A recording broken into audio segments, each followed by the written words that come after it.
হাতরসে সেখানে মৃত্যু মিছিলের ঘটনা, আর সেই ঘটনাতেই এবার সুপ্রিম কোর্টে মামলা। 5 সদস্যের বিশেষজ্ঞ কমিটি গঠনের আর্জি জানানো হয়েছে। সুপ্রিম কোর্টের অবসরপ্রাপ্ত বিচারপতির নেতৃত্বেই এই কমিটি গঠন করা হোক, এমনই কিন্তু আর্জিতে জানানো হয়েছে। শীর্ষ আদালতে জনস্বার্থ মামলা করা হয়েছে। আপনারা জানেন যে গতকাল সেখানে যে ঘটনা ঘটেছিল হাতরসে, সেখানেই সৎসঙ্গের অনুষ্ঠানেই পদপৃষ্ট হওয়ার ঘটনা, এবং সেই ঘটনাতেই 121 জনের মৃত্যু হয় এবং আহত হয়েছেন আরও অনেকেই। সেই ঘটনাতেই এবার সুপ্রিম কোর্টে মামলা। হাতরসের মৃত্যু মিছিল সুপ্রিম কোর্টে মামলা করা হয়েছিল, তাতেই এবার 5 সদস্যের বিশেষজ্ঞ কমিটি গঠন করার আর্জি জানানো হয়েছে। সুপ্রিম কোর্টের অবসরপ্রাপ্ত বিচারপতির নেতৃত্বে কমিটি গঠন করা হোক, আর্জিতে এমনটাই জানানো হয়েছে। শীর্ষ আদালতে যে জনস্বার্থ মামলা করা হয়েছে তাতেই এই আর্জি জানানো হয়েছে। আপনারা জানেন যে গতকাল হাতরসে সেখানেই ভোলে বাবার যে অনুষ্ঠান ছিল এবং সেই সৎসঙ্গ অনুষ্ঠানেই পদপৃষ্ট হওয়ার ঘটনায় 121 জনের মৃত্যু হয়েছিল, আহত হয়েছিল আরও একাধিক জন।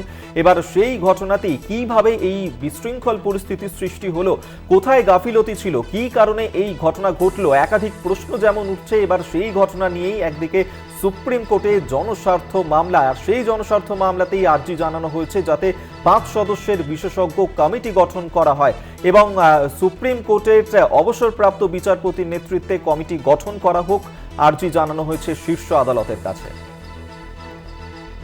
পল্লব চট্টোপাধ্যায় আমাদের সঙ্গে এই মুহূর্তে টেলিফোনে রয়েছেন, প্রতিনিধি, বিস্তারিত জানবো। পল্লব দা, হাতরসের যে পদপৃষ্ট হয়ে মৃত্যুর ঘটনা, সেই ঘটনাতেই এবার সুপ্রিম কোর্টে মামলা। 5 সদস্যের বিশেষ কমিটি গঠন করার কথা বলা হয়েছে, কি বলা হয়েছে এই আর্জিতে, কি জানানো হয়েছে? দেখো, 5 সদস্যের বিশেষজ্ঞ কমিটি গঠন করার আর্জি যেরকম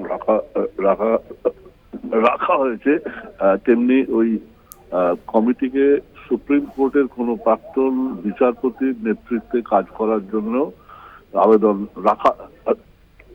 রেখেছেন মামলাকারী। এছাড়াও মামলাকারীর তরফে একটা একটা গাইডলাইন উত্তরপ্রদেশ সরকারকে বানানোর জন্য সুপ্রিম কোর্টের কাছে নির্দেশ চাওয়া হয়েছে, যাতে আগামী দিনে এই ধরনের কোনো বৃহৎ অনুষ্ঠান যেখানে প্রচুর মানুষের জনসমাগম হওয়ার সম্ভাবনা আছে, সেখানে পুলিশ ও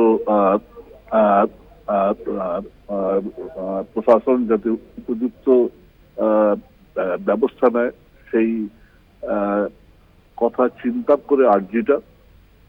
কিন্তু এখন দেখার এটা এই মামলা কবে ওঠে। এটার সঙ্গে অবশ্য উত্তরপ্রদেশ সরকারকে এই ঘটনা নিয়ে সুপ্রিম কোর্টে অবিলম্বে একটা স্ট্যাটাস রিপোর্ট দেওয়ার জন্যও কিন্তু আবেদন করা হয়েছে। ধন্যবাদ তোমায়। পল্লব চট্টোপাধ্যায় আমাদের সঙ্গে টেলিফোনে ছিলেন, প্রতিনিধি।